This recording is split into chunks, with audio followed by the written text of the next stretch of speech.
Hello guys, good evening. कैसे हैं आप सभी? आई होप आप सब ठीक होंगे। आज हम बात करेंगे NEP पर, न्यू एजुकेशन पॉलिसी पर। अभी 5 अप्रैल से बरकतुल्ला विश्वविद्यालय के स्टूडेंट्सों का एग्ज़ाम स्टार्ट हुआ है। उसमें से मेरे पास कुछ स्टूडेंट्स का कहना है कि मैम आप हमारे सिलेबस की कुछ क्लासें ऑनलाइन ले, ताकि उससे हम लोगों का थोड़ा सपोर्ट हो सके। तो इसके लिए मैंने सोचा कि चलो BSc फर्स्ट ईयर केमिस्ट्री का थोड़ा सा बच्चों को बता दिया जाए। तो चलिए आज हम देखेंगे केमिस्ट्री, जिसका नाम है न्यू एजुकेशन जो पॉलिसी है, उसमें केमिस्ट्री, बॉटनी, जूलॉजी, बायोटेक और जो भी सब्जेक्ट हैं सभी को मेजर माइनर ओपन करके देखा गया है। तो सबसे पहले हम केमिस्ट्री की बात कर रहे हैं। तो केमिस्ट्री में हमारे पास आ रहा है, केमिस्ट्री में first paper fundamental of chemistry, दूसरा पेपर आ रहा है एनालिटिकल केमिस्ट्री। तो कुछ ही बच्चे हैं गिने चुने जिनके पास मेजर केमिस्ट्री है, बाकी जो सेकंड पेपर है ओपन और माइनर का, वो सभी स्टूडेंट्सों के पास है कंपलसरी। तो आज जो सेकंड पेपर है एनालिटिकल केमिस्ट्री, उसमें से कुछ यूनिट्स दी गई है 5-6 के आसपास। तो सबसे पहले हम एक नज़र डाल लेते हैं केमिस्ट्री के सिलेबस पर कि पेपर फर्स्ट में कौन कौन सी यूनिट्स दी गई है और सेकंड में कौन कौन सी दी गई है। तो आप सभी ध्यान दीजिए थोड़ा सा, इधर मैं क्लास को कंटिन्यू कर रही हूँ। इससे पहले सभी मेरे चैनल को लाइक, सब्सक्राइब, शेयर और कमेंट्स करें। तो चलिए इसी के साथ मैं अपनी क्लास को कंटिन्यू करती हूँ। तो सबसे पहले देखिए NEP क्या है, न्यू एजुकेशन पॉलिसी 2020। इसमें जो सब्जेक्टों को मेजर माइनर ओपन करके रखा गया है। तो यहाँ पर हम आज बात कर रहे हैं केमिस्ट्री की। तो सबसे पहले हम देखेंगे केमिस्ट्री का प्रथम प्रश्न पत्र, जिसे अपन मेजर का पहला पेपर या मेजर का फर्स्ट पेपर भी कहते हैं। तो सबसे पहले देखिए प्रथम प्रश्न पत्र मेजर और फर्स्ट क्वेश्चन पेपर में, जिसका नाम है फंडामेंटल ऑफ केमिस्ट्री। इसमें जो पहली यूनिट दी है वो है प्राचीन भारतीय रसायन। तो प्राचीन भारतीय रसायन की अभी मैंने रसायन का इतिहास और स्कोप ऑफ रसायन वगैरह वगैरह 6-7 क्लास इस पे डाली है। तो ये फर्स्ट यूनिट आप जाकर मेरे यूट्यूब चैनल पर देख सकते हैं। इसके बाद में सेकंड यूनिट जो दी है वो, उसका नाम है परमाणु संरचना, एटॉमिक स्ट्रक्चर। और इसी में एक और चैप्टर दिया है आवर्ती गुण, रिक्वायरिंग प्रॉपर्टीज। थर्ड यूनिट में दिया गया है रासायनिक आबंधन, रासायनिक आयनिक बंध, केमिकल बॉन्ड और आयनिक बॉन्ड। इसके बाद में यूनिट फोर्थ में दिया गया है रासायनिक आबंधन बी सहसंयोजक बंध, यानी कि chemical bonding B covalent bond. फिर 6 जो यूनिट है, यानी 5th यूनिट का 6 वाला जो चैप्टर है वह है आणविक ऑर्बिटल आबंधन की अवधारणा। तो concept of molecular orbital bonding. सभी को क्लियर दिख रहा है ना? किसी को कोई प्रॉब्लम तो नहीं है? चलिए अब इसके बाद में 4th यूनिट में दिया गया अम्ल क्षार अवधारणा, तो एसिड बेस कॉन्सेप्ट। इसके बाद में 5th यूनिट आती है। तो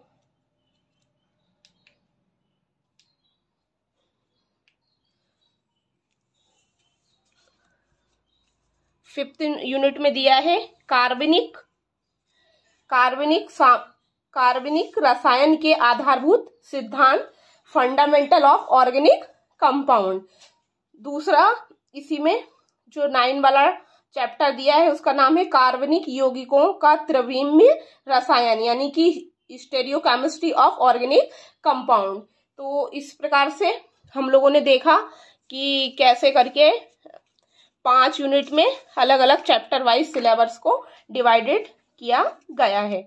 अब इसी के साथ में फर्स्ट यूनिट का एक और यूनिट देख लेते हैं, यूनिट नंबर 6।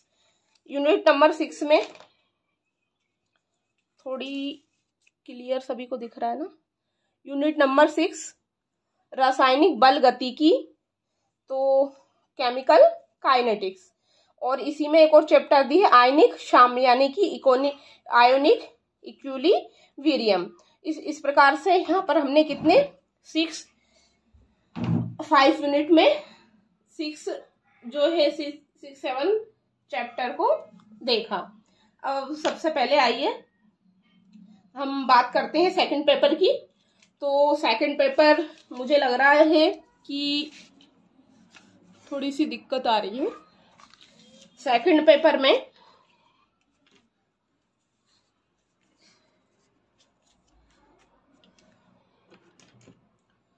सेकंड पेपर या जिसे सेकंड क्वेश्चन पेपर कहेंगे, इसका नाम है एनालिटिकल केमिस्ट्री। ये जो एनालिटिकल केमिस्ट्री है ये माइनर और ओपन वाले बच्चों के पास कंपलसरी रहेगा। सभी को और माइनर में, जिनके पास माइनर में केमिस्ट्री है उनको माइनर में, और जिनके पास ओपन में है उनको ओपन में पढ़ना है। तो सबसे पहले बात करते हैं फर्स्ट यूनिट की। तो जो एनालिटिकल केमिस्ट्री विश्लेषणात्मक रसायन में जो फर्स्ट यूनिट दी गई है उसका नाम है रसायनज्ञों के लिए गणित, तो मैथमेटिक्स फॉर केमिस्ट। दूसरी यूनिट है आधारभूत विश्लेषणात्मक रसायन, यानी कि बेसिक एनालिटिकल केमिस्ट्री। तीसरी यूनिट है उसमें है रसायनज्ञों के लिए कंप्यूटर, तो इसमें कंप्यूटर को देखा गया है कंप्यूटर्स फॉर केमिस्ट। फोर्थ वाली जो यूनिट आ रही है हमारी उसमें दिया है रासायनिक साम्य, केमिकल इक्विलिब्रियम। अब फिफ्थ में वर्णलेखी क्रोमेटोग्राफी, तो जो फिफ्थ यूनिट है उसमें हम क्रोमेटोग्राफी का डिटेल अध्ययन करेंगे। इसी के साथ सिक्स जो यूनिट आ रही है उसमें दिया है विश्लेषण की वर्णक्रमीय तकनीक, यानी कि स्पेक्ट्रल टेक्निक्स ऑफ एनालिसिस। तो इस प्रकार से ये एनालिटिकल केमिस्ट्री में आपको 6 यूनिट दी गई है, और जो कि सेकंड पेपर है। और यही फर्स्ट पेपर में हमने क्या देखा था, फर्स्ट पेपर में हमने देखा था फंडामेंटल ऑफ केमिस्ट्री। तो फंडामेंटल का जो पहला यूनिट है इसकी क्लास मैंने डाल दी है, और बाकी इतना ज्यादा थ्योरेटिकल है, आप लोग पढ़ ले। बाकी परमाणु संरचना का एक यूनिट इधर से लेंगे हम, और इसी के साथ यहाँ से सेकंड पेपर यानी कि एनालिटिकल केमिस्ट्री से लेंगे रसायनों के लिए गणित, रसायनज्ञों के लिए गणित, यानी कि मैथमेटिक्स फॉर केमिस्ट। इस प्रकार से हमने ये जो है बीएससी फर्स्ट ईयर का केमिस्ट्री के दोनों पेपरों को देखा, मेजर माइनर, और इसी को में ओपन भी रहता है। तो चलिए सबसे पहले हम जो सेकंड पेपर है, क्योंकि सेकंड पेपर ज्यादातर बच्चों के पास रहता है, तो इसके लिए हम सेकंड पेपर से आज से स्टार्ट कर रहे हैं। तो उसमें सबसे पहले हमने लिया है मैथमेटिक्स फॉर केमिस्ट्री। तो चलिए इसका पहला जो टॉपिक है उसको हम देख लेते हैं। पहले देखते हैं, पहले हम एक नजर डाल लेते हैं, पहले हम एक नजर डाल लेते हैं कि जो हमारा सेकंड पेपर है इसमें क्या क्या सिलेबस दिया है। अभी हमने यूनिट्स के नाम ही देखे हैं। तो पहला जो हमारा पेपर है, पहला सबसे पहले इसमें विश्लेषणात्मक रसायन विज्ञान यानी कि analytical chemistry paper second minor और ओपन इलेक्टिव। अब सबसे पहले यूनिट फर्स्ट जिसको हमने अभी देखा था रसायनों के लिए गणित, मैथमेटिक्स फॉर केमिस्ट। तो सबसे पहले इसमें जो फर्स्ट यूनिट है आपकी मैथमेटिक्स फॉर केमिस्ट, इसमें सिलेबस दिया गया है। तो सिलेबस में कुछ टॉपिक दिए गए हैं, ये टॉपिक इस प्रकार से एक नजर हम इन पे डाल लेते हैं। तो सबसे पहले देखिए सरल रेखा का समीकरण, यानी कि सरल रेखा का समीकरण। दूसरा है रेखा की ढाल या प्रवणता। तीसरा है लघुगणक संबंध। इसके बाद में लघुगणक के नियम तथा प्रकार तथा नियम। वक्र आरेख, वक्र रेखा के एक्स ई की पावर एक्स, एक्स की power N, sine X, log X, फलनों के अपकलन, उच्चिष्ट एवं निम्निष्ट, मैक्सिमा एंड मिनिमा, आंशिक अपकलज, कुछ उपयोगी व सार्थक फलनों के समाकलन। तो इस प्रकार से ये कुछ टॉपिक इसमें दिए गए हैं। तो सबसे पहला जो टॉपिक हमारे पास दिया है वो है सरल रेखा का समीकरण। तो सबसे पहले हम बात करते हैं सरल रेखा के समीकरण पर। तो सरल रेखा का समीकरण क्या होता है इसको देखिए। सरल रेखा यानी कि सिंपल लाइन। तो सरल रेखा समीकरण रेखा की ढाल या प्रवणता, लघुगणक संबंध, ये तो सिलेबस हो गया। और सबसे पहले हम देखने जा रहे थे सरल रेखा समीकरण। तो स्ट्रेट लाइन इक्वेशन। तो स्ट्रेट लाइन इक्वेशन को देखेंगे। ये है किन्हीं दो बिंदुओं को मिलाने वाला सबसे छोटा पथ या पाथ है। किन्हीं दो बिंदुओं की यहाँ पर हम बात कर रहे हैं, उसे एक्स वाई हम मान सकते हैं। सरल रेखा समीकरण ज्ञात करना। मान लो कोई सरल रेखा y अक्ष, कोई सरल रेखा y अक्ष यानी कि y एक्सिस से c के बराबर अंथा खंड यानी कि इंटरसेप्ट काटती है तथा एक x अक्ष यानी कि x एक्सिस के साथ धनात्मक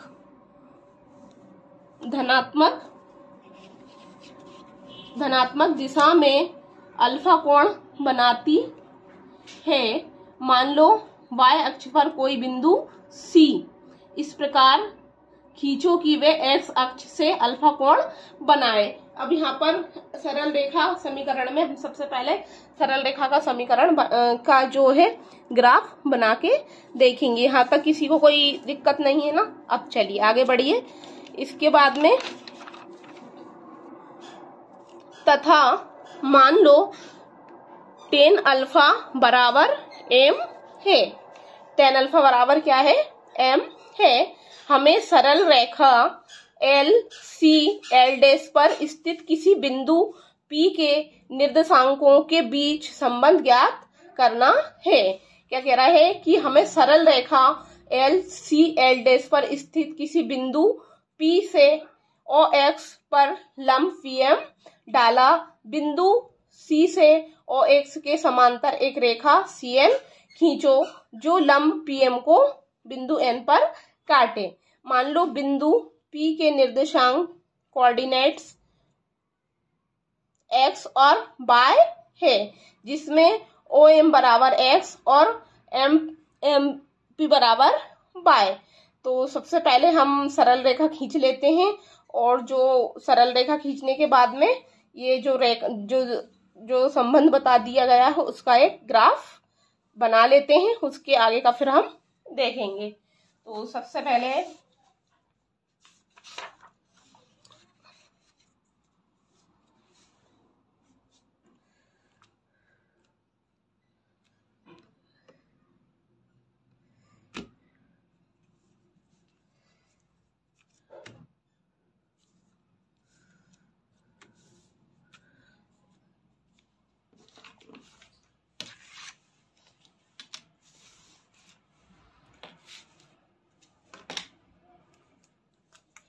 सबसे पहले दो अक्षों की बात कर रहा है x और y।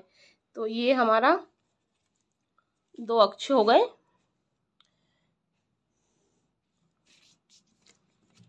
इसको हमने y नाम दिया और इसको x। अब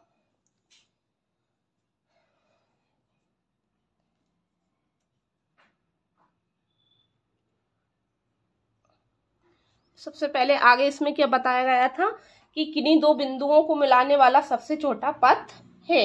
ये दो बिंदुओं को मिलाने वाला सबसे छोटा पथ है।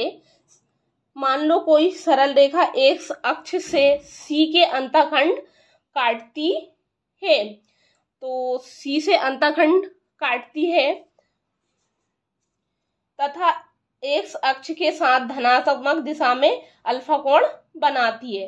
तो सी से यहाँ पर अंतःखंड काटने की बात कर रहे हैं, तो ये हमने यहाँ पर एक बिंदु लिया जिसका नाम दिया सी। अब ये सी से अंतःखंड काटती है तथा एक्स अक्ष के धनात्मक दिशा में अल्फा कोण बनाती है। अल्फा कोण यहाँ पर बनाती है। मान लो एक्स अक्ष पर कोई बिंदु सी इस प्रकार है कि ओसी बराबर ओसी, ये ओ और सी बराबर सी, तो यहाँ हो जाएगा ओसी बराबर सी। ओसी बराबर सी बिंदु सी से होती हुई एक सरल रेखा इस प्रकार खींची कि वे एक्स अक्ष से अल्फा कोण बनाए। तो बिंदु सी से एक सरल रेखा खींची, उसको नाम दिया हमने एल, सी और एल डैश। तो ये इस प्रकार से हम एक सरल रेखा खींच रहे हैं। ये एक सरल रेखा खींची जिसको हमने नाम दिया एल, सी और एल डैश। एल, सी और L dash.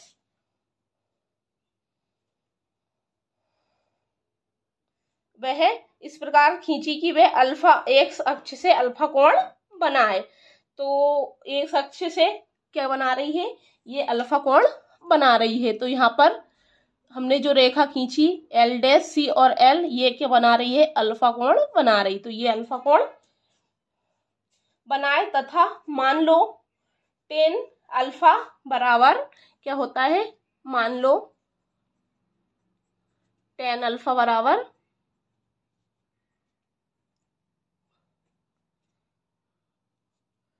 Ten alpha equal to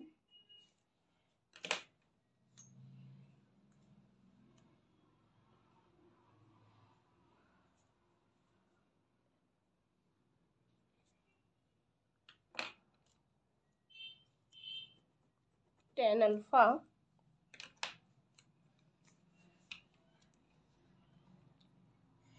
बराबर किसकी बात कर रहे हैं, एम की। हमें सरल रेखा एल, सी, एल डैश पर स्थित किसी बिंदु पी के निर्देशांकों के बीच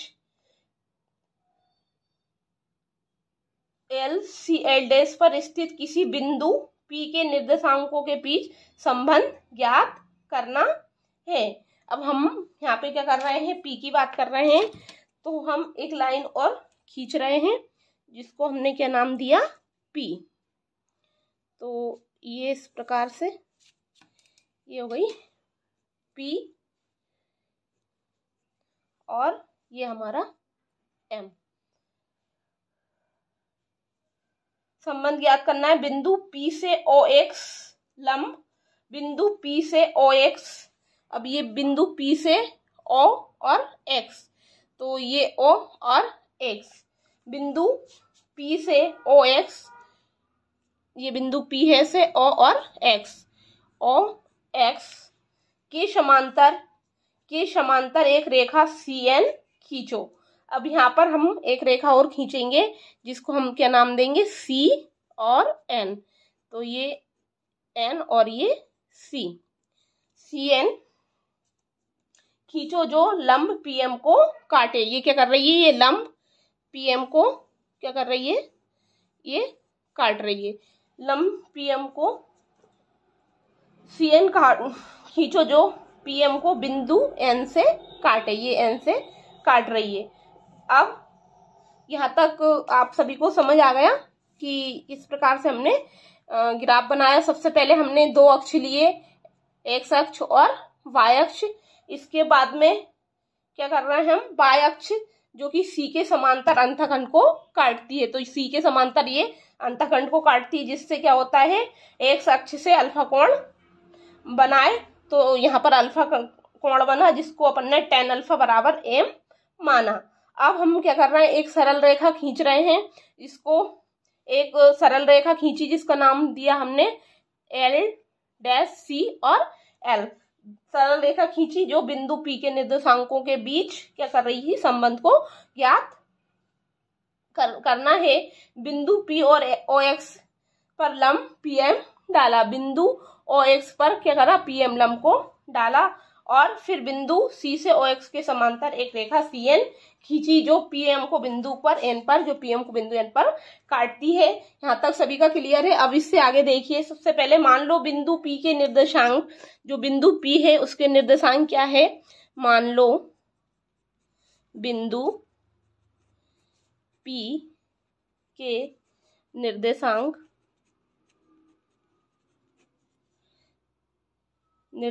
यानी कि कोऑर्डिनेट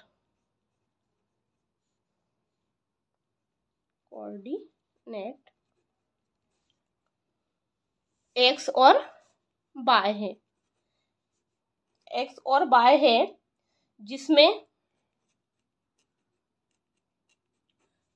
कि ओ एम, अब ये ओ और एम, तो ओ एम बराबर क्या है, एक्स, ये ओ एम के बराबर एक्स है, और एम पी, ये एम और पी, एम पी बराबर बाय, एम पी बराबर बाय मान लिया। तो चित्र ये दिख रहा है, इसके अकॉर्डिंग ही हम देख रहे हैं। क्या करा हमने, ओ एम बराबर एक्स और क्या करा, पी एम बराबर बाय, तो हमारा हो जाएगा एम पी बराबर एन पी, एम पी बराबर N P plus M N बराबर सी एन, सी और एन, तो सी एन पे हमें क्या मिल रहा है, 10 अल्फा, तो यहाँ लिखेंगे 10 अल्फा प्लस ओ सी, ये ओ और सी, तो ये हो गया ओ सी। इस प्रकार से ये इक्वेशन हमने बनाई किसके अकॉर्डिंग, जो हमने सरल रेखा का ग्राफ बनाया था या स्ट्रेट लाइन बनाई थी उसके अकॉर्डिंग। अब इसमें बाय बराबर क्या हो जाएगा, x into m, x into m plus c, तो बाय बराबर एक्स इंटू एम, तो क्या हो जाएगा, एक्स का इंटू एम, तो एम एक्स प्लस सी, ये ही क्या मिला हमें, सरल रेखा का ग्राफ हमें यहाँ पर प्राप्त हो गया। ठीक है, इसको एक बार और देख लेते हैं। तो तथा मान लो 10 अल्फा बराबर एम है, हमें सरल रेखा एल सी एल डैश, तो यहाँ पर हमारा ये एल डैश सी और एल पर स्थित किसी बिंदु P के निर्देशांकों के बीच संबंध ज्ञात करना है। ये जो P है इस निर्देशांकों के बीच संबंध यानी रिलेशन को ज्ञात करना है, बीच संबंध ज्ञात करना है। बिंदु P से OX पर लंब PM डाला। अब ये हमारा बिंदु P से क्या करा था हमने, बिंदु P से OX पर लंब PM डाला, यानी कि बिंदु P से, ये बिंदु P है, बिंदु P से OX पर कौन सा लंब डाला हमने, P और M, ये PM लंब डाला। बिंदु C से OX के समांतर, बिंदु C से OX के समांतर, ये OX के बिंदु C से OX के समांतर एक रेखा खींची जिसे नाम दिया CN खींचे, जो लंब PM को काटती है। लंब जो PM को क्या कर रही है, जो रेखा है ये इस तरह से काट रही है ना, N काटे।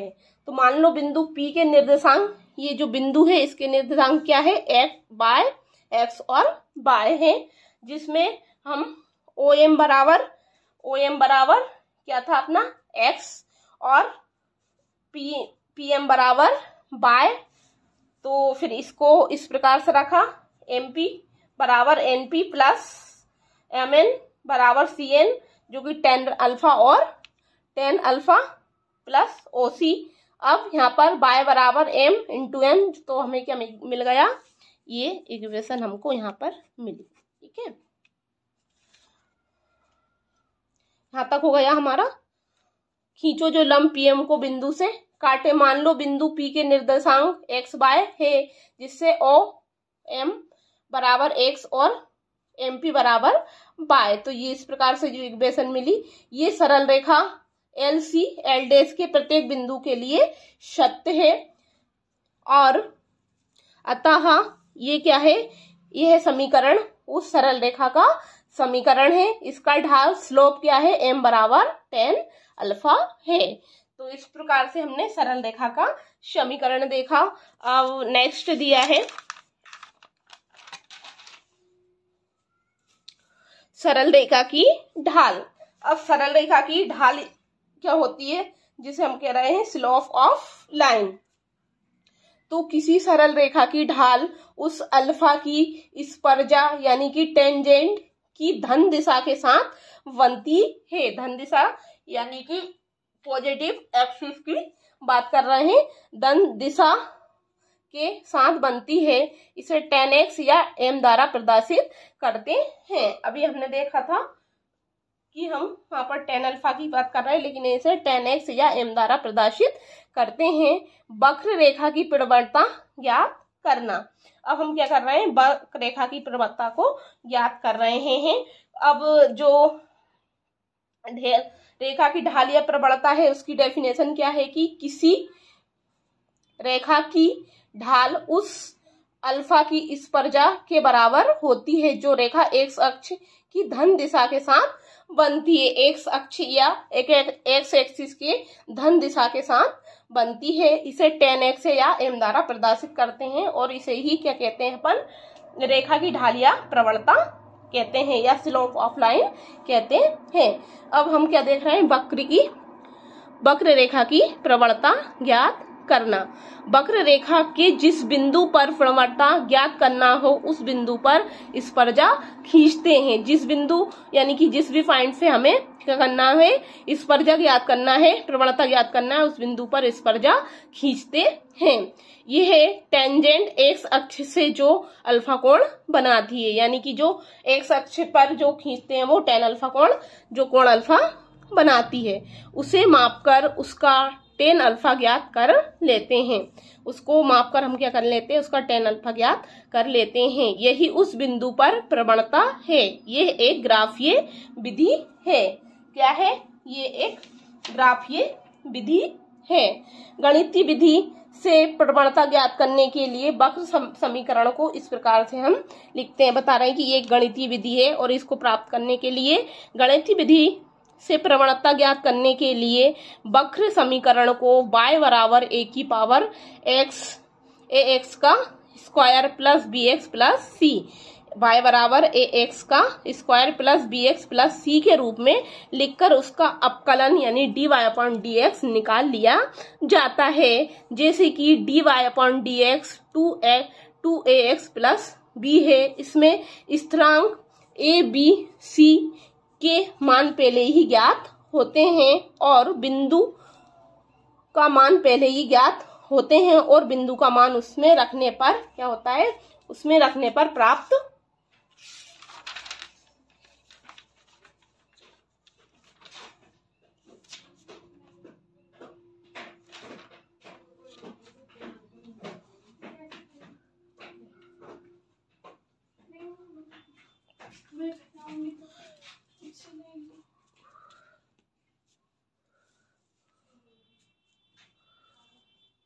उसमें रखने पर प्राप्त हो जाता है।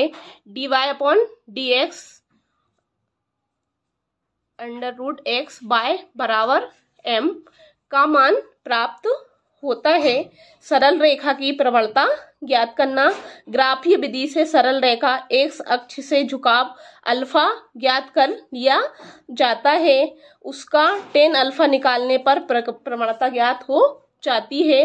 गणितीय विधि द्वारा प्रवणता ज्ञात करने के लिए सरल रेखा समीकरण को y बराबर mx प्लस c के रूप में लिख लिया जाता है, जिससे m का मान ही सरल रेखा की प्रवणता होती है। अपकलन के अनुसार भी dy/dx बराबर m होता है, जो कि y बराबर mx प्लस c के अपकलन से प्राप्त होता है। तो इस प्रकार हमने वक्ररेखा की प्रवणता को देखा है।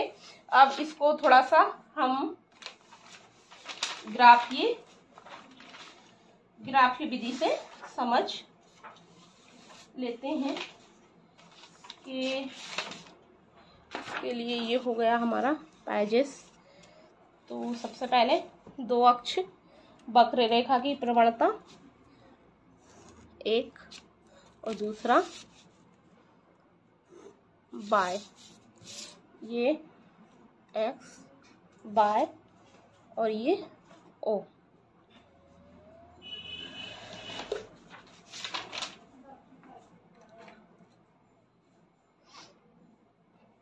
अब वक्ररेखा जिस बिंदु पर प्रवणता ज्ञात करना हो उस बिंदु पर स्पर्शा खींचते हैं। ये tan x अक्ष से अल्फा कोण बनाती है। ये क्या कर रहा है, अपन एक स्पर्शा को खींच लेते हैं।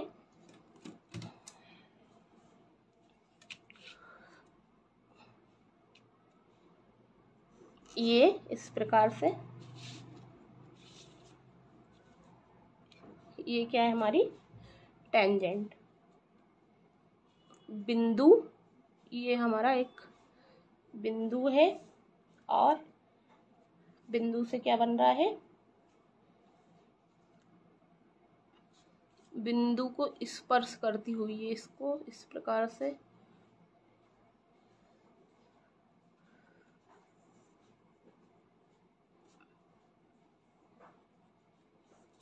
यहाँ पर हमारा अल्फा कोण बन गया और ये हमारा कोण,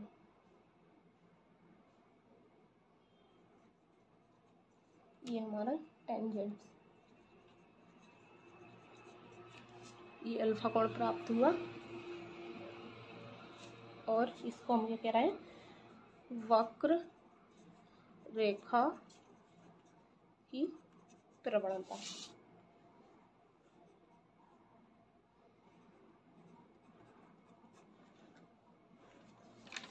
प्रवणता या इसे ही हम क्या कहते हैं,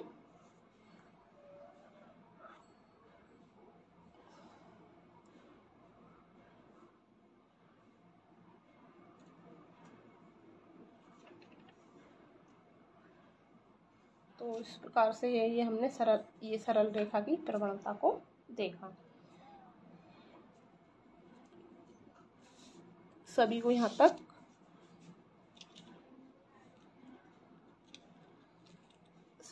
तक क्लियर है ना? किसी को कोई डाउट तो नहीं है ना? चलिए, इस प्रकार से आज हमने क्या क्या देख लिया, सरल रेखा समीकरण, ढाल की प्रवणता और वक्ररेखा की प्रवणता ज्ञात करना। इससे आगे का की क्लास हम